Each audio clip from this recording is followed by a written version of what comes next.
तो भक्तों जैनों, आज आप सुने विष्णु भगवान की व्रत कथा। विष्णु भगवान का जन्म का बारे में भी दो कहानियाँ कही जाती है।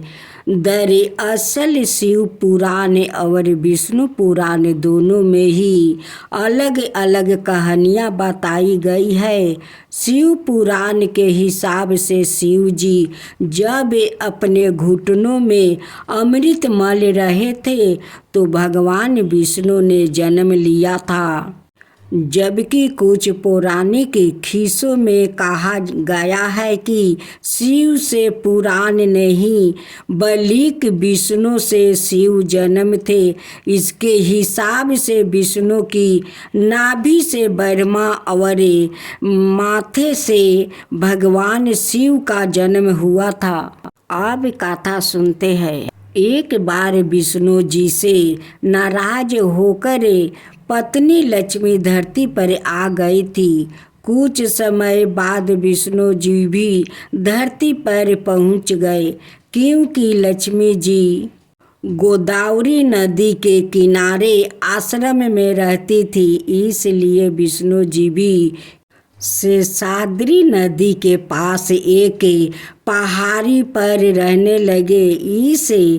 इस झगड़े से भगवान शिव और ब्रह्मा जी गाय और बछड़े का रूप लेकर वो धरती पर आ गए और चोल राजा का यहाँ रहने लगा। इन दोनों को गोवाला रोज उसी पहाड़ी पर ले जाता था जहाँ विष्णु जी रहा करते थे।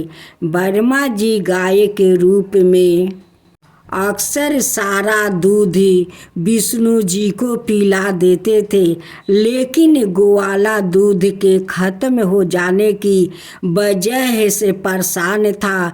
ऐसे में एक दिन उसने गाय का पीछा किया और पहाड़ी का भीतर कौन है यह जानने के लिए उसने पहाड़ी पर कुल्हाड़ी मार दिया, जो सीधे विष्णु जी के लगी और उनके खून निकलने लगा। अपने शरीर से निकलते खून को रोकने के लिए भगवान विष्णु वराह स्वामी की समाधि पर पहुँचे।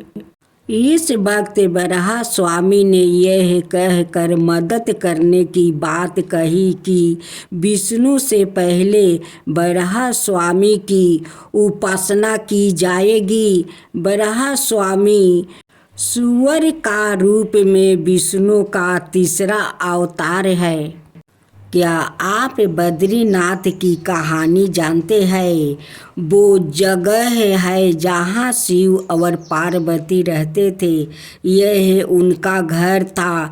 एक दिन नारायण यानी विष्णु के पास नारद गए और बोले, आप मानवता के लिए एक खराब मिसाल है। आप हर समय शेष नाग का ऊपर लेटे रहते हैं।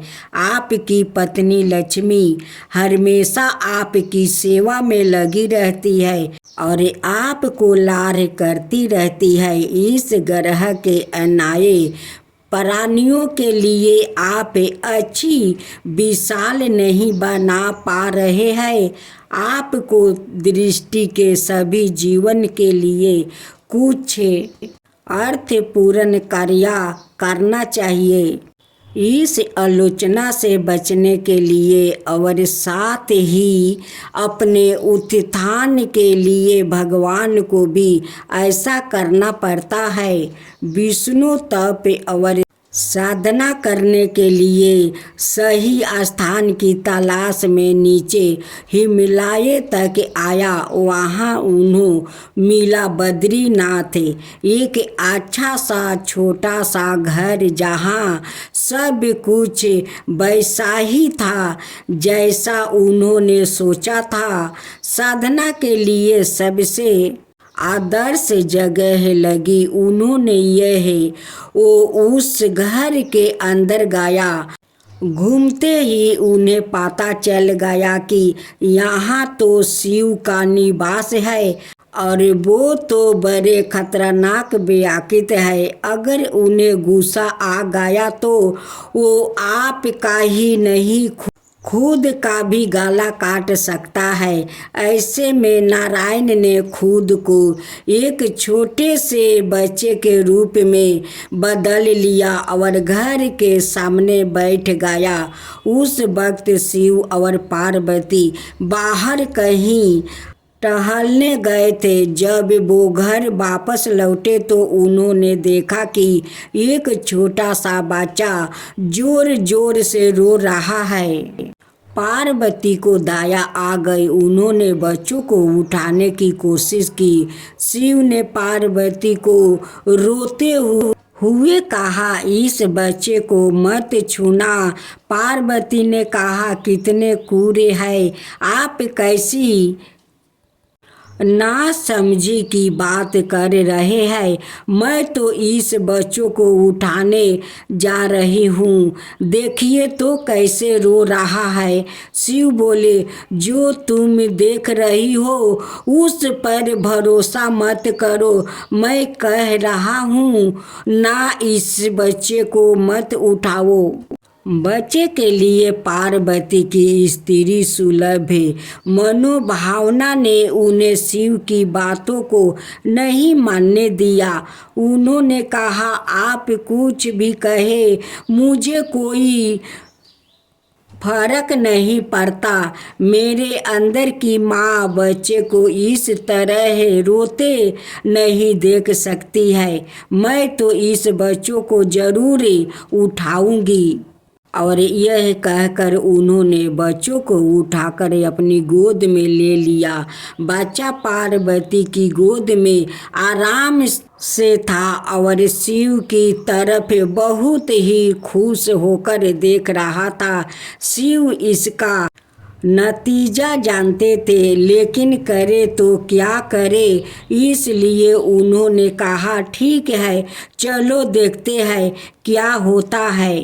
पार्वती ने बच्चों को खिला पिला कर चुप किया और वही घर पर छोड़कर खुद शिव के साथ गर्म पानी से स्नान के लिए बाहर चली गई।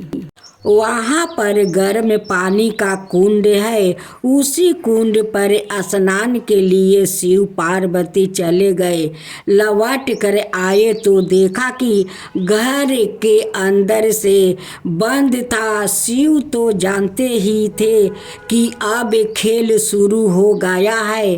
पार्वती हैरान थी कि आखिर दरवाजा किसने बंद किया। शिव बोले, मैंने कहा था ना, इसे बच्चों को मत उठाना। तुम बच्चों को घर के अंदर लाई और अब उसने अंदर से दरवाजा बंद कर लिया है। पार्वती ने कहा, अब हम क्या करें। शिव के पास दो विकल्प थे। एक जो भी उनके सामने है उसे जलाकर भस्म कर दे और दूसरा वो वहाँ से चला जाए और कोई और रास्ता ढूंढ ले। उन्होंने कहा, चलो कहीं और चलते हैं, क्योंकि यह तो तुम्हारा प्यार बच्चा है, इसलिए मैं इसे छू भी नहीं सकता। मैं अब कुछ नहीं कर सकता, चलो कहीं और चलते हैं। इस तरह शिव और पार्वती को अबोध तरीके से वहाँ से निष्कासित कर दिया गया। वो दूसरी जगह तलाश करने के लिए पैदल ही निकल पड़े। दरअसल बद्रीनाथ और केदारनाथ के बीच एक चोटी से दूसरी चोटी के बीच सिर्फ 10 किलोमीटर की दूरी है। आखिर में वह केदार के पास गया और इस तरह शिव ने अपना खुद का घर खो दिया। आप पूछ सकते हैं कि क्यों। वो इस बात को जानते थे। आप कई बातों को जानते हैं, लेकिन फिर भी आप उन बातों को अनदेखा कर उन्हें होने देते हैं। कथाओं में ऐसी कई कहानियाँ हैं जिनमें बताया गया कि शिव की करुणा कोई भेदभाव नहीं करती है और वो किसी की इच्छा पर बच्चे की तरह भोलापन दिखाते हैं। एक बार गजेंद्र नाम का एक असुर था। गजेंद्र ने बहुत तप किया और शिव से यह वरदान पाया कि वो जब भी उन्हें पुकारेगा शिव को आना ही होगा। त्रिलोक के दासा शरारती ऋषि नारद ने देखा कि गजेंद्र हर छोटी छोटी बात के लिए शिव को पुकार लेता था, तो उन्होंने गजेंद्र के साथ एक चाल चली। उन्होंने गजेंद्र से कहा, तुम शिव को बार बार क्यों बुलाते हो?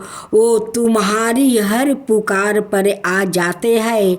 क्यों नहीं तुम उनसे कहते कि वो तुम्हारे अंदर आ जाए और वो ही रहे जिससे वो हमेशा तुम्हारे अंदर होगा।